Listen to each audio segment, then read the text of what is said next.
Here with me now, Ohio Republican Congressman and House Financial Services Committee member Warren Davidson. Congressman Davidson, first of all, thank you for being here. Second of all, based on what I just laid out, what strikes you the most?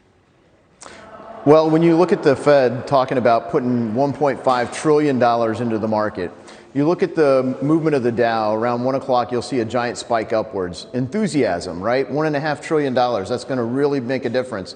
But then you look at the trend line afterwards, and it went right back to the trajectory where it was. That's $1.5 trillion. I don't know what deal Nancy Pelosi's negotiated tonight, and what would a crisis be without a new entitlement program, right? So we don't know. I know I don't trust what she's putting out. I look forward to reading the bill. I hope we have a chance to read it before we pass it. Oh, that's not her typical behavior pattern. She likes to pass it first and then read it. Yeah, that's the MO, and that was the rumor. We were going to see text at 8 and vote at 8:45. Wow. That was the rumor. How long is a bill like that you've got 45 minutes to read? Well, they've had them as big as a couple thousand pages. I assume this bill will be hundreds of pages and maybe not tap out above 1,000, but we'll see. I hope it's a one-page bill that says, whereas taxation is crippling the economy, the 16th Amendment is hereby repealed. Wow.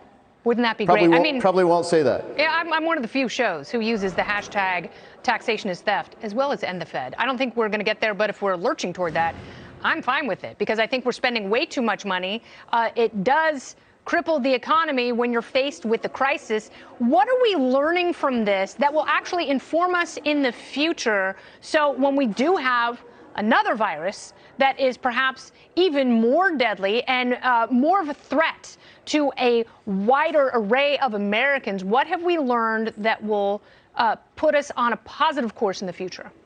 Yeah, I think you've laid out a number of them. We don't look, Italy has a universal healthcare system. Look at what's going on there. Yes. The UK, as you highlighted, universal healthcare system. Why is America normally perform so well? We have freedom and free markets, and we look at the constraints we're under with getting these test kits out. They are being hamstrung. Yes. So I think when you go back and do the after-action review, leadership really matters. And I think right now you see a lot of panic, a lot of fear. It's a time the president's trying his best to say, look, you know, this is a serious problem, but let's not overreact. That's not really going over well. There's just a lot of panic. You know what it reminds me of? Even the Bitcoin Okay, enthusiasts are panicking. Even Bitcoin's in free fall. I know, it sucks. It reminds me of two things. I was in the LA riots, and I was in the Northridge earthquake in 92 and 94 respectively. And I saw how quickly things fell apart. So yesterday, I was at Trader Joe's. People were loading up their baskets. Today, I went to Whole Foods. I forgot a couple things.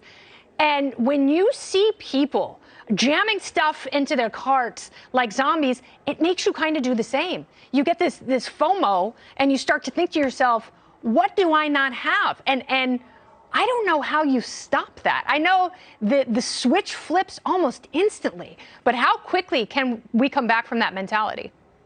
Well, fear is contagious, and yes. So I think it's really going to take leadership, and it's really going to take facts on the ground. So when people see it, look, a week ago, Congress voted for over $8 billion in funding, and that's going to take a little bit for it to really hit the street, flow through our centralized, constrained system. But it is really going to start hitting the ground, and it's going to reach the healthcare professionals and the emergency responders.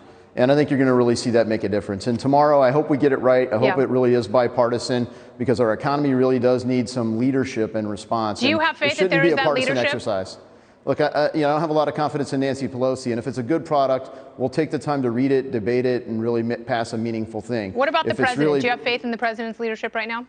I think the president's been a great leader. Our economy's going really well, but I think we need a steady hand here. I think the president tried to push that with Mike Pence to focus on the healthcare piece, and President Trump's strong suit has been the economy. And I just think this is really a complete anomaly. We're in uncharted territory here when you look at how big of a shock this is. We just have to take the time, calm down, let's understand what's going on. It's not a time to panic. It's a time for thoughtful policy. I was thinking that today. I was thinking, take a deep breath. If you know a neighbor, particularly an older one who lives alone, make sure they have what they need. First and foremost, those who are most vulnerable among us, if you have your stuff, share it a little bit, and also be positive with people. When you're out walking around, give people a smile and a little bit of reassurance, and hopefully that will be contagious as well. Congressman, thank you so much. Thank you so much. Couldn't say it better. Love your neighbor as yourself. Amen. Thank you.